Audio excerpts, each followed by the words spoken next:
আমরা মূলত আজকে এখানে যারা আছি, আমরা এখানে বেশিরভাগই হচ্ছে রাউজানের বাসিন্দা এবং রাউজানের ছাত্র জনতার প্রতিনিধি, এবং অধিকাংশই আমরা জাতীয় নাগরিক পার্টির তৃণমূল কর্মী এবং সাংগঠনিক কর্মী আমরা এখানে উপস্থিত আছি।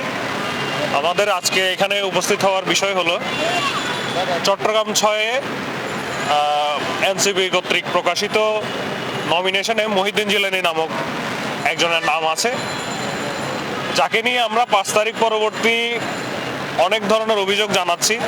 তার সাথে লীগের সম্পৃক্ততা একেবারে দিনের আলোর মতো স্পষ্ট থাকার পরেও আমাদের দলীয় কাঠামো থেকে কোনো ধরনের কর্ণপাত এখন পর্যন্ত করা হয়নি।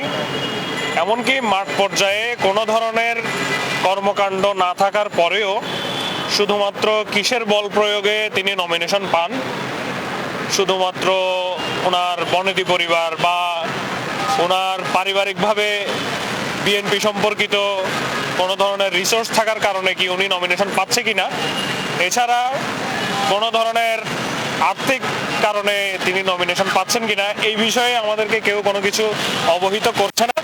আমরা দীর্ঘদিন যাবৎ, প্রায় গত 2 বছর যাবৎ, কাছাকাছি 2 বছর যাবৎ আমরা এই বিষয়ে অভিযোগ জানিয়ে আসছি, তথ্য উপাত্ত দিচ্ছি, কিন্তু এই বিষয়ে কেন্দ্র থেকে এখন পর্যন্ত কোনো ধরনের সুরাহা করা হয়নি।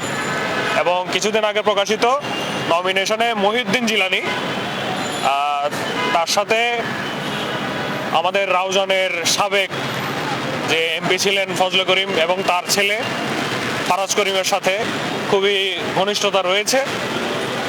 কিন্তু এখন কেন্দ্র থেকে বলা হচ্ছে যে আওয়ামী লীগের নেতাদের সাথে এই ধরনের ছবি থাকতেই পারে, এই ধরনের 2-1টা ছবি থাকতেই পারে।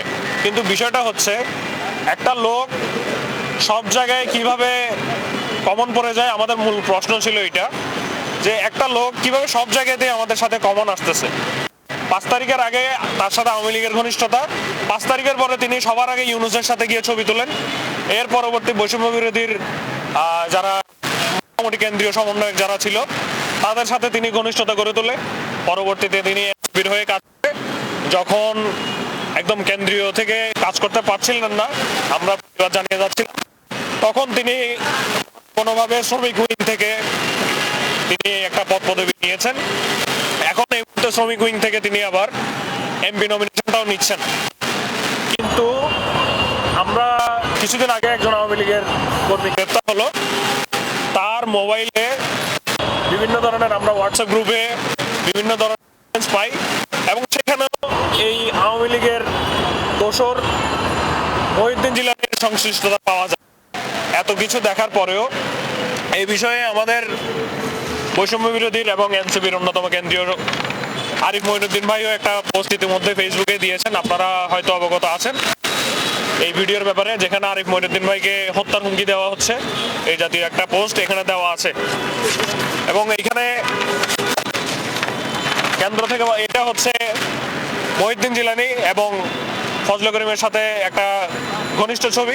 এখন একটা ছবি থাকতেই পারে, ছবিতে বলা হচ্ছে যে বিজয় আল্লাহর পক্ষ থেকে, আল্লাহ আপনার হেফাজতকারী, আপনি রাউজানের মানুষ যে কোনো সময়ের চেয়ে অধিক ভালোবাসায় সিক্ত প্রাণ পুরুষ। এখন ব্যবসা টিকায় রাখতে গেলে অনেকেই কিন্তু এই ধরনের নেতাকর্মীদের সাথে ছবি তুলতে পারে, আমরা সেটা বুঝতে পারি যে ভয়ের কারণে, পরিবারকে বাঁচানোর কারণে অনেকে এই ধরনের ছবি তুলতে পারে, কিন্তু আমাদের কনসার্ন সেটা না। কথা হচ্ছে একটা মানুষের কি পরিমাণ আওয়ামী লীগ ভক্তি থাকলে তিনি এই জাতীয় কথা লিখতে পারে। এই কথা যদি আমি নাও ধরি এবং উনি যদি নির্দোষ হয়ে থাকেন, উনি যদি কোনো ধরনের অপরাধ করে না থাকেন, কাউকে যদি কোনো ধরনের ক্ষতি করে না থাকেন, তাহলে আমরাও তাকে কোনো ধরনের ক্ষতি করার পক্ষে না। কিন্তু কথা হচ্ছে এমন মানুষকেই কেন নমিনেশন দেওয়া হবে যিনি 5 তারিখের আগেও সুবিধাভোগী, কোনো ধরনের জেল জুলুম অত্যাচার উনি নিপীড়নের শিকার হয় নাই, আবার 5 তারিখ পরবর্তীতেও উনি অন্তর্বর্তীকালীন সরকার থেকে সুবিধাভোগী হচ্ছেন, এনসিপি থেকে সুবিধাভোগী হচ্ছেন, বৈষম্য বিরোধী থেকেও সুবিধাভোগী হচ্ছেন।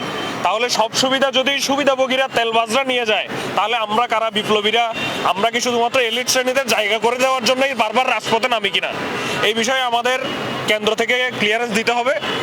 আমরা কোনো সময় কোনো ধরনের সাংগঠনিক কথা যখন আমরা বলি, এখানে আমাদের কিছু ভুল হয়ে যায়, ভ্রান্তি হয়ে যায়, তখন কেন্দ্র থেকে একটা নোটিশ পাঠায় যে আপনার কারণ দর্শাইতে হবে যে এই কথা আপনি কেন বললেন, আমাদের দলীয় যে কাঠামো, দলীয় কাঠামো থেকে আপনি বিচ্যুত হয়ে এই কথাটা যে বললেন, এই কথাটা কেন বললেন, এরকম একটা নোটিশ প্রদান করা হয়।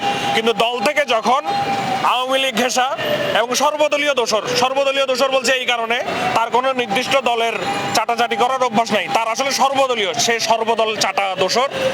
সে যখন সব জায়গা থেকে বেনিফিটেড পায় তখন দলকে আমাদেরকে অবহিত করতে হবে যে দল কেন কোন ক্রাইটেরিয়াতে মহিউদ্দিন জিলানীকে নমিনেশন দিল। আর আমাদের দুইজন প্রার্থী, আমি নামগুলো উল্লেখ করছি, আমাদের চট্টগ্রাম 6 আসন থেকে এনসিপির দুইজনই আমাদের এনসিপির এবং দুইজনই বৈষম্য বিরোধীর সাবেক নেতা এবং বর্তমান কমিটিতে ওনারা আছেন, এমনকি জুলাই রেভলিউশনারি অ্যালায়েন্সে ওনারা আছেন, এমন এনসিপির কেন্দ্রীয় কমিটিতে ওনারা আছেন। আমাদের দুইজন প্রার্থী, একজন হচ্ছেন মোহাম্মদ রেজাউল করিম, উনি চট্টগ্রাম 6 আসন থেকে এনসিপির হয়ে মনোনয়ন নিয়েছেন, এবং আরেকজন হচ্ছেন জাহিদুল করিম বাপ্পি। আমাদের দুইজন ক্যান্ডিডেট, আমরা দুইজনকে নিয়ে স্বতঃস্ফূর্তভাবে কাজ করতে রাজি আছি, কিন্তু কোনো ধরনের দোষরদের সাথে আমরা কাজ করতে রাজি না, আমরা কোনো ধরনের সহিংসতায় যেতে রাজি না। আমরা চাই একটা সুষ্ঠু সুন্দর পরিবেশে এই যে আপকামিং যে নির্বাচন এটা হোক, আমরা কোনো ধরনের অপ্রীতিকর ঘটনা আমরা চাই না।